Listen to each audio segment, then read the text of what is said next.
When my husband found out that I couldn't inherit my father's money, he started yelling. "What? You can't get any of his money? If that's the case, I don't want to be with you anymore.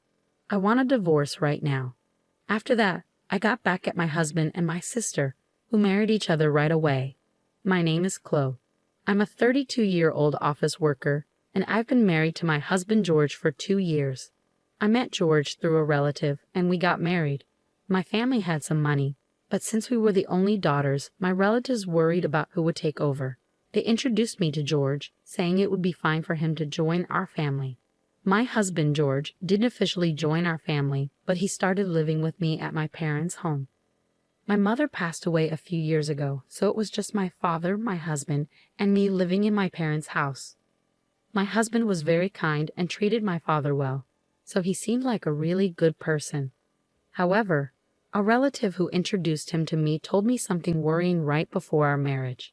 I know it's strange for me to say this since I was the one who introduced George to you, but he's kind of obsessed with money, so be careful. I had already married him and was about to have a wedding ceremony, so it was too late to do anything about it. But I hadn't noticed any signs that he was obsessed with money, so I went ahead with the marriage. Even after getting married, I kept a close eye on my husband because of what I had heard. But I didn't see any signs of money obsession from him.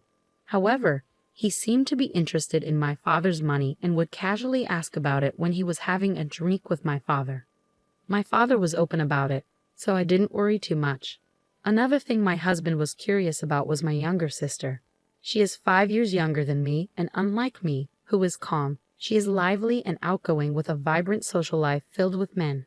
She doesn't look like me, and my husband was surprised when he first saw her. "Your sister has a completely different vibe from you, Chloe, doesn't she?"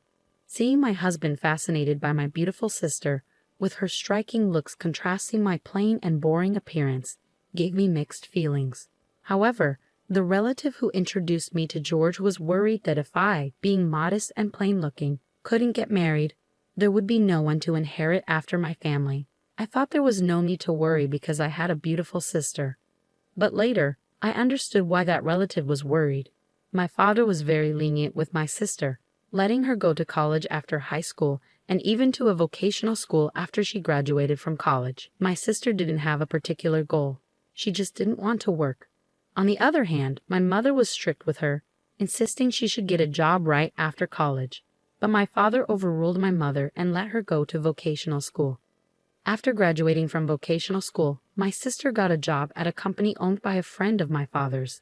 But she quit after just 6 months. I was shocked by her excuse for quitting. I couldn't show my full potential at that company.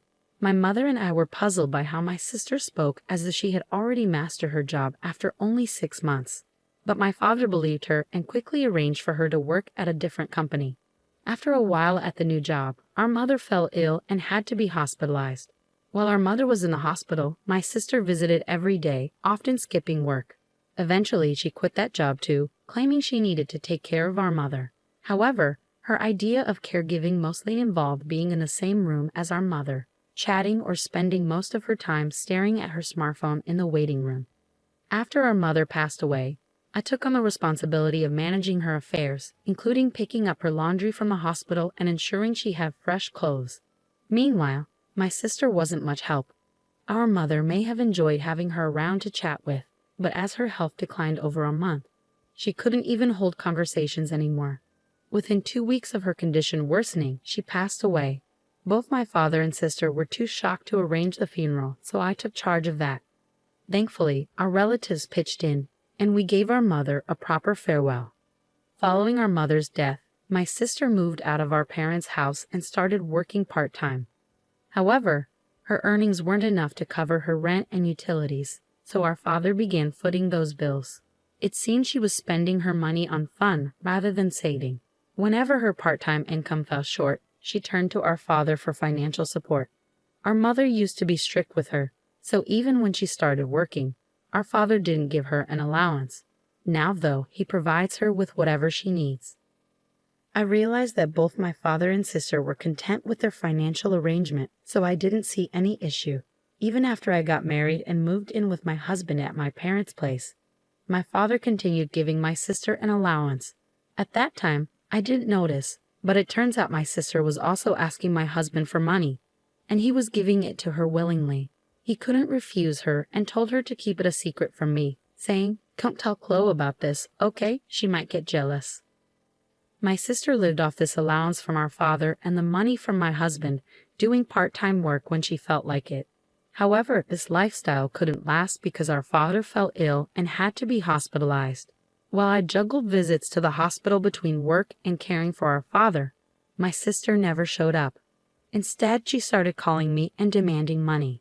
"Since I've been getting money from Dad every month, I need you to continue that. The rent and utility bills are all being paid from Dad's account anyway," she said angrily, revealing this information for the first time. I was furious with my sister. Instead of worrying about our hospitalized father, she was only concerned about her own finances. Despite wanting to hang up, I knew my sister was also in a tough spot, so I asked her how much money our father was giving her each month. "How much does Dad give you each month? You really need to find a job soon and start supporting yourself." In a grumpy tone, my sister replied, "Stop nagging me. I was getting $1,000 every month, not including rent." I was taken aback by my sister proudly stating the amount. It made me worry that with such a substantial monthly allowance, she might lose any motivation to work seriously. I assumed our father would recover soon after his hospitalization, so I didn't see it as a major issue to keep supporting my sister financially. However, our father's condition suddenly took a turn for the worse, and I urgently reached out to our relatives. The doctor also informed me of his critical condition, leaving me deeply shocked. I desperately needed support from my husband during this tough time, but he claimed to be busy with work and rarely visited the hospital. When he did come, he'd ask insensitive questions like, "Your father must have a huge inheritance, right? Since you and your sister are the only heirs, you'll split it evenly, won't you?" I was speechless in response to my husband's focus solely on the inheritance. It dawned on me that this was what my relatives meant when they warned me about his obsession with money. I felt a deep sense of disappointment. Even when I called my sister to tell her about our father's critical condition, she only cared about her own financial needs. "Forget about that. Just make sure you keep sending me money every month. I can't survive without it." The call ended abruptly. I was furious at my sister's selfish words, but I also felt uneasy hearing a faint male voice in the background that I recognized all too well. It gave me a sinking feeling. About a month later, our father passed away, but neither my sister nor my husband was present in his final moments. Having gone through my mother's funeral, I understood the weight of organizing such an event. To add to the burden, neither my husband nor my sister offered any help. My sister didn't even attend the funeral. My husband did show up, but as soon as it ended, he disappeared, citing work. Even the relative who introduced us noticed his absence and questioned me about it. "What's going on with your husband? It's odd for him to be missing like this, isn't it?" All I could manage was a bitter smile in response. "He seems tied up with work. He had to head back home," I explained to the relative, who sighed in response. Yet it was I who wanted to sigh just as much. After the whirlwind of my father's funeral settled, my husband approached me with a smirk on his face. "Finally done, huh? So how much did you inherit? Even if it's split between the two of you, it's gotta be a tidy sum, right?" As warned by my relative before our marriage, it seemed my husband's mind was preoccupied with thoughts of my father's inheritance. Disheartened by his attitude, I replied casually, "My sister gets $100 million and I get nothing." I hadn't even spoken to my lawyer yet, and with the funeral just behind me, I hadn't sorted out my own emotions. Seeing my husband so eagerly discussing the inheritance made me feel like laughing out loud in disbelief. Without missing a beat, my husband erupted. "What? You can't inherit any of his assets? In that case, I have no reason to stay with you. Let's get a divorce right away." Feeling similarly, I shot back, "Fine, let's do it.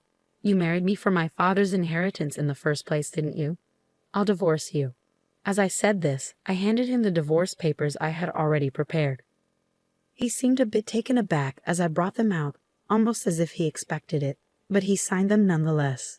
Just before leaving, he uttered these words as my now ex-husband. "I'll divorce you since you have no inheritance and marry your sister Emily to get the $100 million.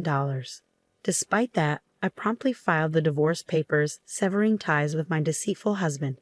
The next day, it seemed he had already submitted a marriage certificate with my sister. A few days later, I received a call from him.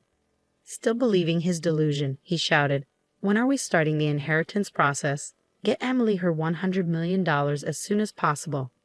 I had been expecting his call. I didn't want to be the one reaching out to him, as he had left our home on his own. I responded in a composed, business-like tone. "Let's discuss it at my place this Sunday. I'll be prepared for the proceedings." My ex-husband, believing he was about to cash in on an inheritance, hung up the phone with joy. Little did he know, I eagerly anticipated his reaction when he learned the truth. When the weekend arrived, both he and my sister came to my parents' house, surprised to find a lawyer waiting there. Nevertheless, my ex-husband seemed confident. "Of course you need a lawyer when there's an inheritance involved," he remarked. Then, with a puzzled expression, the lawyer addressed my ex-husband. "Before we discuss the inheritance, there's the matter of property division that your ex-wife has brought against you." The lawyer proceeded to show my ex-husband a series of photos, images capturing him leaving my sister's house on specific dates clearly marked. Addressing him firmly, the lawyer continued, "These photos serve as evidence of your affair prior to the finalization of the divorce. You will need to comply with the terms of the property division settlement." I had overheard my ex-husband discussing the inheritance on the phone with my sister, prompting me to instruct my lawyer to investigate his infidelity. Perhaps thinking I was preoccupied with my father's funeral, my ex-husband and sister had been meeting almost daily at her house, providing ample evidence for my case. Both were taken aback when the conversation shifted from inheritance to their affair. But my ex-husband quickly composed himself and countered, "Property division is nothing compared to the $100 million inheritance. I'll settle it immediately." As the lawyer presented the documents, my ex-husband, still speaking with arrogance, signed them without hesitation. Once confirmed, I calmly informed him, "Enjoy your life with my sister, who gets nothing from inheritance. Since you've signed, I'll ensure the property division is enforced." Upon hearing she inherited nothing, my sister exclaimed, "What? Why do I get nothing? I'm supposed to receive $100 million. My ex-husband also turned red and shouted, "There's no way there's no inheritance. I won't let you take it all." The lawyer intervened calmly, addressing their anger. "Emily is actually the biological child of Chloe's late mother from a previous relationship and was never formally adopted by Chloe's late father. Therefore, Emily, you cannot inherit your father's estate." I also explained to my bewildered sister, "When our parents remarried, Emily, you were about 1 year old. You probably don't remember, but I recall it vividly. I was 6 years old at the time and was thrilled to suddenly have a sister. Never did I imagine that this same sister would end up taking my husband. Our parents, both burdened with young children from previous marriages, aimed to strike a balance between us when they remarried and began parenting together. My mother loved me as her own daughter, and my father cherished you, Emily. Perhaps he spoiled you more because you weren't his biological child, being overly cautious.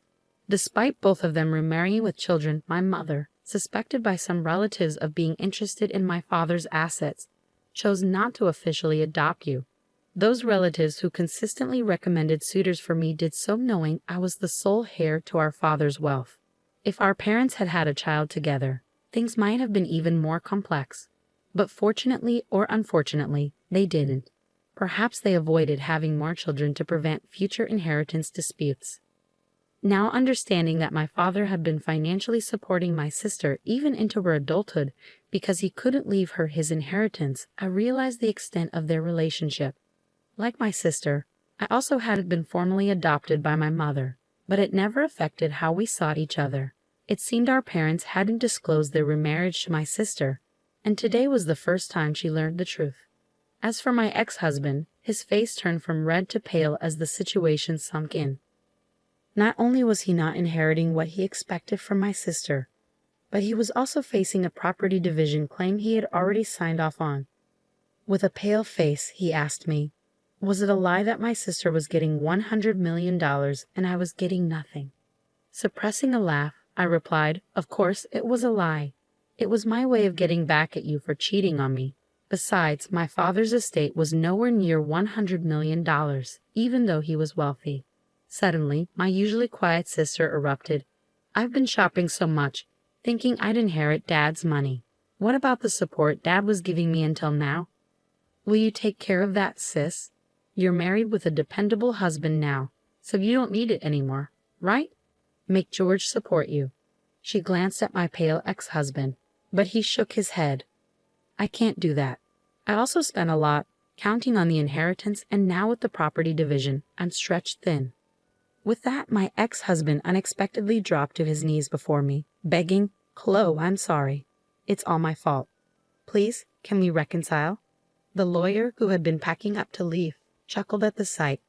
Where had the arrogance he showed upon arrival gone? George, pleading on his knees like that, seemed utterly absurd. After our discussion, my ex-husband and sister left, and they divorced soon after. It seemed my ex-husband lost interest in my sister once he realized she wouldn't inherit anything. He mentioned property division, but since he had no assets, I arranged for him to pay from his monthly salary as advised by my lawyer, ensuring I received what was due. My sister, who lost our father's financial support, struggled to make ends meet with part-time work, but eventually faced overwhelming debts and declared bankruptcy. She moved out of her apartment, and I lost track of her whereabouts. My father's excessive support had made my sister dependent, hindering her ability to work seriously. Subsequently, my relatives began suggesting potential marriage partners for me as I lived alone in my parents' house. But I declined. I wanted to find a partner on my own terms, determined not to repeat the mistake of marrying someone like my ex-husband again.